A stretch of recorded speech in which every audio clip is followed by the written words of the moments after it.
Welcome to the phone talk. My name is Brianna. Today we are going to talk about extra fasting and how important it is. I myself went on a 3 day extra fast. So just to show you guys how important it is, I'm going to talk about my testimony with my first 3 day extra fast, which means no food, no water, 72 hours. So this is what happened during my fast, and you guys are not going to believe this because I am still like, wait, is this really happening to me? I still find myself asking these questions. So what drove me to do a 3 day extra fast is the fact that my life has been in shambles since a child. And I'm 30 years old now. And I remember going to God and saying, like, God, please help me. Like, I don't want to live this life anymore. I don't know what else to do, God. I've been trying everything, God. I went to church to draw closer to you, God. And in church, I met a warlock who wanted to destiny swap with me like crazy. And before dating that one, I was dating a warlock before that one who definitely actually was successful in destiny swapping with me. And let me just say that I never knew that they were warlocks. I never knew what that term even was until like a few days before I decided to go on my dry fast. So prior to dating them, I had a witch in my family who pretty much bewitched the entire family. So my life has just been a downhill spiral nonstop, and I cannot figure out why I cannot get ahead. So I remember just crying to God, like I have been facing so many eviction notices. God bless you with a 6 figure business, and I cannot keep a penny in my pocket. I'm steady getting evicted. Nothing is going right for me.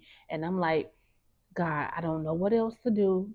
I went to church to find you. I'm not turning my back on you, God, but I'm not going to church anymore right now, God. I can't do it. And I'm crying out to you to help me. So God, he was convicting me to go on a 3 day dry fast. So I ran across what is his name? Kevin L.A. Ewan. I ran across him talking about fasting, and I'm like, oh wait, he was talking about the dry fast and how powerful it was. So I'm like, you know what, God, I'm gonna try it. So on this 3 day dry fast, Kevin was saying you were gonna experience all kind of dreams, demonic things happening because the dream world is the parent is the I'm sorry, it's the parent world to the physical world. So anything that happens in the spiritual world is just soon to manifest into the physical world. So when you sleep at night, that is actually your spirit. Your spirit doesn't sleep. So when you're asleep at I'm sorry, when you're sleeping at nighttime, it's you're really in the spiritual world. So when you ask the fast, pay attention to your dreams. When you do any fast, pay attention to your dreams. Even if you're not fasting, pay attention to your dreams. So during my first day fasting, um I don't think the devil was taking me serious. The devil was like, yeah, right, this girl like to eat. She finna eat. So the first I'm like asking God to reveal things to me to give me a breakthrough, and I go to sleep at night and I'm like, okay, I know I'm gonna dream. I don't dream nothing at all that night. And I'm like, I wake up the next day and I'm like, what in the world? So the second day I go to sleep again. I don't dream again. And I'm like, you know what? This is foolishness. Like, why am I not dreaming? It's like I'm low key getting discouraged because I'm like, it's not working for me, God. Why is it not working for me? What can I do right? Like, that's how I'm thinking in my head. But I'm like, you know what? I'm gonna keep on going. I'm gonna make it to day three. So when day three comes, I don't eat, I don't drink, and nothing like that. And this is where it gets real. So on day three, I remember waking up at like 4 in the morning, and I don't even remember what I was dreaming about. It was going all over the place. But when I woke up, I heard like a dark Vader voice coming through. Like it literally like felt like it was coming out of my eardrums, like literally. And it was like, I'll be back. And I'm like, what the heck was that? And I was so freaking scared, y'all. I'm like, what the heck was that? Like, I'm scared. I'm panicking. And then I kind of like, eventually, it took me some time to kind of go back to sleep. Before I went to sleep, I'm like, okay, God, this is what just happened. I rebuke it. I renounce it. I detach myself from it. I break whatever covenant that was. So, I go back to sleep because it was probably about 4 or 5 in the morning when I go back to sleep. I'm probably asleep for like an hour, and I hear somebody screaming my name. It's nobody in the house but me, and it's like literally saying my full name, Brianna. And I'm like, no, I'm sorry, wrong voice, the Darth Vader voice. It was like, Brianna. And I'm like, oh yeah, like I wake out of my sleep and I'm answering. I'm like, yeah. And I'm looking around, I'm like, wait, it's nobody in this house. Like, it was so freaking creepy and scary. So I'm like, okay. So I get up, I'm praying, I'm rebuking it, I'm renouncing it. So now you guys remember when I told y'all that the demon, when it came out, it said, I'll be back. So in Matthew 12:45, it says when the spirit leaves, like when he's casted out of a man, he looks for rest, he finds none, so he goes and he gets seven more spirits more wicked than himself.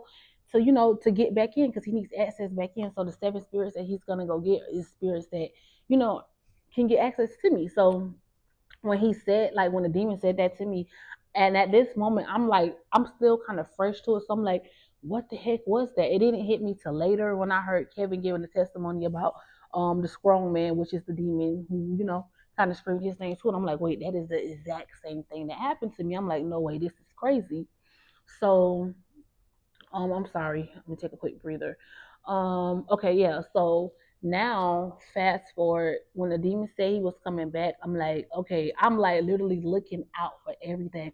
God's trying to talk to me, and I'm like, nah, boy. Like in my head, I'm like, I don't know who you trying, I don't know who sent you, but nah, I'm good. Like I don't want to talk to nobody. I'm closing myself off. Like I literally went through psychosis, y'all, like spiritual psychosis, when I think everything is trying to set me up. Cars driving by slow, y'all. I'm taking pictures because I'm thinking these people, it's like gang stalking me, trying to do something to me, set me up. I'm like losing, I'm going crazy. So I'm steady looking out for this spirit. So then probably like 2 days later, I'm dreaming. And in this dream, it was so crazy. I'm going down the street, like around the place where I family or someone stays. I'm going down this street, walking down this street for some odd reason, and this car pulls up. And in the car is this guy who I used to talk to. He was in the driver's seat, and I remember him rolling down the window. I don't know if y'all ever seen Baby Boy, but how Snoop Dogg had rolled down the window and he was looking at Jody. Like that's how the guy was looking at me when he rolled it down, and I knew exactly who the guy was. No, just don't forget, y'all. We are in a dream. This is a dream. So he rolls down the window. As soon as he rolls down the window, I cannot see who the other people is in the car, but it's at least like eight. I don't know if it was eight, but it was a lot of them inside of the car, but I could not see their faces. I just know it was like other guys. The only person face who I seen was the first one, and I'm assuming that the person who face I seen, that was the demon. And that person, I don't know. I'm gonna just not get into that part. But anyways, so once he rolled the window down, y'all, they're like shooting at me like 100,000 bullets. Do do do. It's like everybody got big guns and they shooting at me, y'all. And I am running for my life. Like I'm running like I'm in the Matrix. Like none of the bullets is touching me, y'all. I'm like whoo whoo whoo. Like it's crazy. So as I'm running, I get to the end of the street and I see these two ladies. And these two ladies, they like talking, like casually, like it's a shootout going out here. They just talking, like they don't care. They just talking, they looking at me. And then the lady, she gets something and she covers me. And it's like I remember me just being covered. And um as she's covering me, one of the ladies, like she stops talking and she walks slowly to the end of the street to like look down at the car. And I remember the car like skidding off, and like I don't even know how I was able to see this because I was like hidden, but whatever. So the car is like zooms down the street. And the next day I'm taking my kids to school. So as I'm taking my kids to school, a car cuts me off in traffic, and it's the exact same. It was a different color, but it was the exact same vehicle that was used in the dream when they were shooting at me. And on the back of the car, it read, "Catch me if you can." And I was so freaked out. I didn't say anything to my kids. I was just sitting there, and I'm like, "What in the world?" Like my mind was going 100 miles per hour. Like I'm really freaking out. So that was pretty much the end of that episode from my Esther fast. I know a lot of people have like different kind of experiences, but I feel like me, I dated a lot of warlocks unknowingly. So my 3 day Esther fast was a little bit more dramatic. I'm still going through like at nighttime when I sleep, I still have people coming in my dreams sleeping with me, and I have to wake up and keep rebuking it, renouncing it, denouncing it, breaking evil covenants. I have people steady trying to feed me in dreams because not only was I dating um warlocks unknowingly, I also had a witch in my family who bewitched the entire family. I remember when I was six, I want to say no more than 6 years old. If I could have been even five, but I remember this aunt, she gave me this necklace. And if you guys know anything about tattoos, necklaces and jewelries and stuff like that, if somebody demonically gives you that, or you get somebody's name on you, it's you giving them legal right over your body.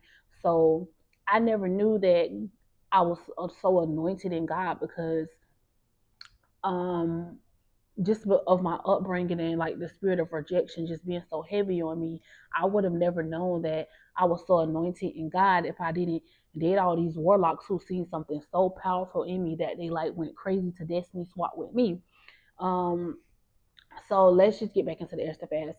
So after the Esther fast, it didn't even dawn on me that I literally for the first time, I almost want to say in my life, without me doing anything legal or just anything crazy for it, I had saved up my first like $2,500. Like after I paid my rent, I paid all my bills, I paid my car note, I paid my rent, and I'm like sitting around and I'm like, wait, I have $2,500 in my account.